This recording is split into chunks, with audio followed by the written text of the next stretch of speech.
¿Cómo cambian las políticas públicas? La palabra cambio viene del latín cambium, que significa hacer trueque, es decir, dar una cosa por otra. La palabra cambio posee dos dimensiones. La primera se refiere al cambio como tabula rasa, es decir, una ruptura de la rutina. Por ejemplo, el paso a intercambiar con una medida universal, como el dinero. La segunda se refiere a una transición hacia otro estado.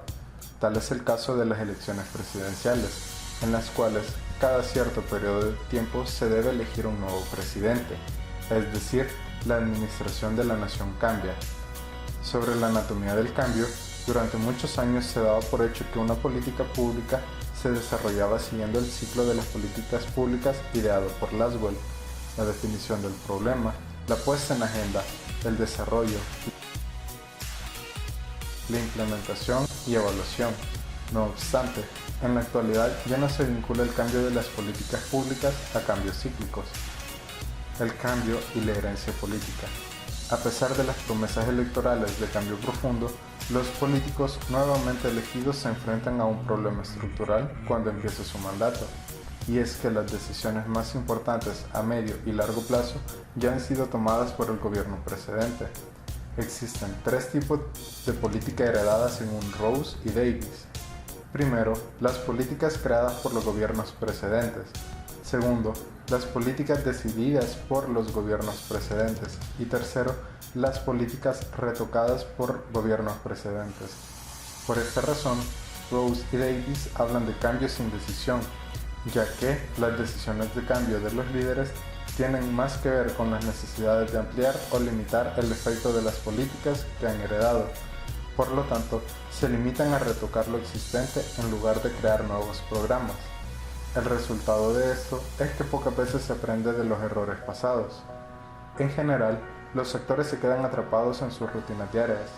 No obstante, algunos de los programas son más proclives al cambio que otros.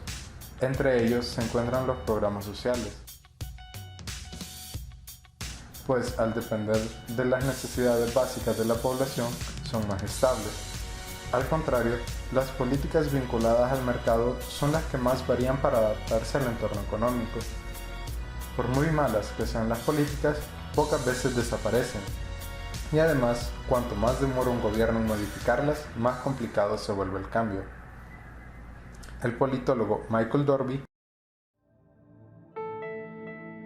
establece que los momentos de cambio rápido son llamados crisis y comparten tres características. Son periodos de desectorización del espacio social, pues es donde las fronteras entre sectores sociales disminuyen. Los militares se codean con los políticos y estos con los empresarios. Ya no son áreas que funcionan de forma separada. Ejemplo de ello es el trabajo que realizan los tres poderes del Estado de forma conjunta para resolver los problemas de nación. También son momentos de incertidumbre estructural. Finalmente, son momentos que se fundamenta el proceso de desobjetivación, en los que algunos aspectos de la vida social parecen más frágiles que de costumbre. Tal es el caso de las instituciones financieras que sufren quiebras en periodos de crisis económica, generando incertidumbre en los ciudadanos.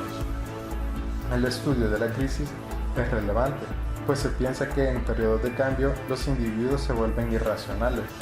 Sin embargo, en la sociología se demuestra que es precisamente en los momentos de cambio brusco cuando los individuos demuestran su verdadera personalidad.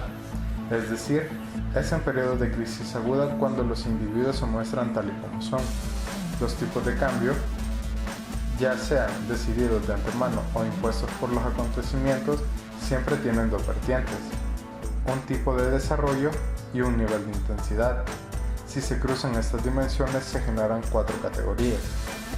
En el primer cuadrante se incluyen las situaciones de mantenimiento, las cuales incorporan los casos de políticas en las que se refuerzan, es decir, se van añadiendo más elementos a una política creada con anterioridad y que puede ser considerada como eje central.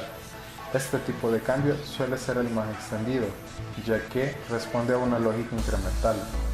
En segundo lugar, se encuentran los casos de sucesión. Son situaciones en las que se combinan cambios importantes pero progresivos. Ejemplo de ello son las políticas que se crean poco a poco para suceder a programas previos. En tercero, se encuentran los casos de innovación. Son instituciones que, aunque no se ven con frecuencia, están aquellas que se crean políticas ad hoc para lidiar con nuevos problemas públicos que no existían 10 años atrás. En cuarto lugar, se encuentra la fase de terminación, identificada por Eugene Bardak. Según Bardak, el final de una política puede ser o un gran portazo o bien una serie de lloriqueos. En general, pocas políticas acaban por pura inercia. Mucha gente trabaja en ellas y no quiere perder su empleo. Además, el Estado ha intervenido mucho dinero en ella, por lo que abandonar implica renunciar a los esfuerzos anteriores. Para que una política termine, se debe dar dos circunstancias particulares: un cambio radical de gobierno o un cambio ideológico profundo. Efectos y causas del cambio. El cambio es un momento de verdad política, pero ¿a qué se refiere? ¿Cómo afectan las políticas públicas y cuáles son sus causas? La naturaleza del cambio.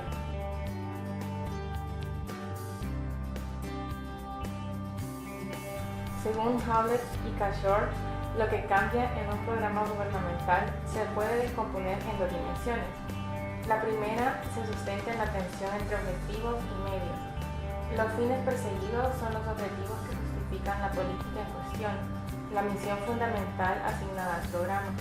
Los medios son todos los recursos útiles para la creación e implementación, como las instituciones implicadas, el personal, el presupuesto asignado o incluso los instrumentos usados. La segunda se refiere al nivel de abstracción. Puede ser alto cuando lo que cambia es la filosofía que estructura el programa. Puede ser intermedio cuando el cambio afecta a los elementos relacionados con este programa en general. También puede ser bajo, sin referirse a las medidas que afectan a los actores de campo que participen en este programa. Si se cruzan las dos variables, se obtienen 6 elementos de cambio. Número 1. Pueden cambiar los fines, que son la filosofía que fundamenta que el objetivo de un programa puede cambiar. Número 2. Pueden evolucionar los objetivos. Número 3. La organización interna del trabajo. Número 4. Desde otra perspectiva, pueden sufrir cambios en la lógica instrumental, que son normas generales de actuación. En quinto lugar, se encuentran los mecanismos, es decir, los tipos de instrumentos. Y sexto, la calibración o la manera en que se emplean los instrumentos. Los motores del cambio. Las causas del cambio en la política pública pueden ser de varios tipos, en las cuales se clasifican de la siguiente manera. La distinción entre macrocausas, por ejemplo, cuando en las elecciones presidenciales para un país A, la mayoría de la población es de origen africano y el candidato 1 establece un discurso en beneficio a esa población, lo que hace que la gran mayoría sea simpatizante del candidato 1. Las microcausas. Este es un motor de cambio, donde se quiere afectar la imagen de un candidato desde el ámbito personal. Por ejemplo, cuando a un candidato se le hace escándalo por una acción personal, ya sea pasada o presente, que afecte su candidatura. Y tercero, las causas estructurales contra causas coyunturales. Cuando una persona lucha dejando sus valores personales y pone por encima la lucha con obtener un objetivo en común. Pero, ¿cuál es la clasificación más importante? Estas son las 3 IES. Primera I. Estas engloban las redes de poder, las alianzas, los conflictos y la propia psicología de los líderes. Segunda I. Tiene que ver con las instituciones. Esta se refiere tanto a las instituciones formales e informales. Un ejemplo es cuando un grupo hace presión y genera cambios estructurales. Esto sin importar si son grupos formales e informales. Tercera I. En este se incluyen tanto los paradigmas como las ideologías, datos científicos y creencias en general. El cambio y sus consecuencias. Albert Hirschman es uno de los grandes renovadores de la sociología de las movilizaciones. Aunque su teoría haya sido pensada en un primer momento para entender el comportamiento de los actores en el marco de la empresa, tiene fácil aplicación en el campo de las políticas públicas. El comportamiento individual tiene dos facetas: privada, cuando se toma una decisión que no beneficia a la comunidad, sino a alguien en particular, y la pública, que es expresada por la acción colectiva. Esto está en contra de lo que afirma Mancur Olson, donde establece que cualquier cambio político puede generar tres tipos de estrategias. La estrategia de voz, cuando se utiliza la palabra para quejarse por una decisión que ya se ha tomado previamente. Mantener la lealtad. Este es cuando se apoya un cambio efectuado, es decir, que se comparta la decisión tomada. Esta es considerada una de las estrategias en las cuales los movimientos sociales realizan con frecuencia. La estrategia de salida. Esta abandona la partida saliéndose del juego o de la organización. Por ejemplo, cuando un político se retira o entrega su poder por considerar que unas decisiones tomadas por otras personas van en contra de sus valores y le es preferible abandonar su cargo en la política. El modelo de equilibrio puntual. Este fue creado para explicar las teorías darwinistas y explicar el proceso de diferencias entre especies. Hoy en día, el modelo de equilibrio puntual es un modelo de análisis de las políticas públicas más populares desde su adopción en los años 90 por Brian Jones y Frank Baumgartner. ¿Cuál es el objetivo del modelo de equilibrio puntual? Explicar los cambios incrementales y los cambios bruscos con un único marco teórico. Nos permite entender por qué algunos subsistemas de políticas públicas se mantienen fijos durante años antes de evolucionar de forma brusca en un momento dado. El modelo basado en una teoría cognitiva.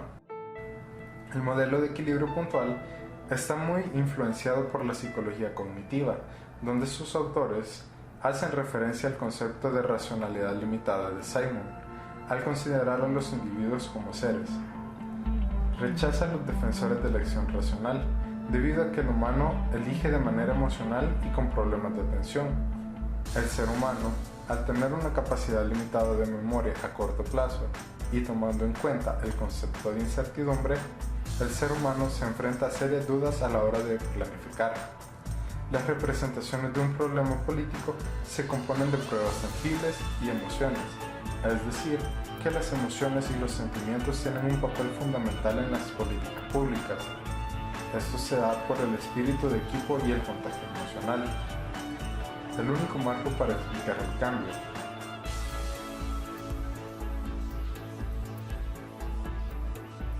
¿Cómo se explican los cambios bruscos de trayectoria que conocen ciertas políticas? El único proceso que puede explicar esta sucesión de estabilidad y giros extremos según Baumgartner y Jones es por medio de dos vertientes. Por un lado, se encuentra la imagen de la política pública, que es una mezcla de informaciones empíricas y emociones relacionadas con valores políticos muy arraigados. Por otro lado, están los escenarios de acciones públicas, que son espacios de instituciones que agrupan a los actores de una política y la controlan. Esto explica la monopolización de algunos asuntos políticos por una red estable de actores políticos durante largos periodos. En este modelo, los actores políticos suelen utilizar una doble estrategia que consiste en primera, controlar la imagen que prevalece en ciertas áreas de la política pública a través de retórica, símbolos y análisis racionales.